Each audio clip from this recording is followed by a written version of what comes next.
మాదాపూర్ సున్నం చెరువులో హైడ్రా కూల్చివేతలపై సెంట్ ఎంప్లాయీస్ కోఆపరేటివ్ హౌసింగ్ సొసైటీ అభ్యంతరం వ్యక్తం చేసింది. ఎఫ్టీఎల్ పరిధిని నిర్ధారించకుండానే తమ నివాసాలను ఎలా కూల్చివేస్తారంటూ ప్రశ్నించారు. సున్నం చెరువు మ్యాప్లను వివరిస్తూ ప్రభుత్వ తీరుపై మండిపడ్డారు. 1992లో లేఅవుట్ పర్మిషన్ తీసుకుని 233 ప్లాట్లు చేసిన హౌసింగ్ సొసైటీ అధ్యక్షుడు సదానందం వివరించారు. వాస్తవానికి ఎఫ్టీఎల్ బఫర్ జోన్లకు తమ సొసైటీలోని ఇళ్లు చాలా దూరంగా ఉన్నాయని ప్రభుత్వం న్యాయం చేయాలని సదానందం కోరారు.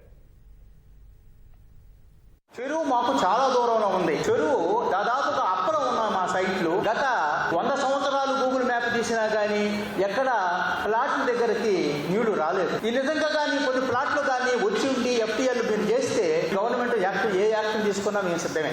పర్యావరణాన్ని రక్షించాలనే అనుకునే వాళ్ళం కానీ పర్యావరణం దెబ్బతీసాం అనుకునే వాళ్ళం కాదు. రీసర్వే చేసి ఈ ఎఫ్టీఎల్ బౌండరీ ఫిక్స్ చేసి యాక్షన్ తీసుకోమని ప్రభుత్వాన్ని కోరుకుంటున్నాం.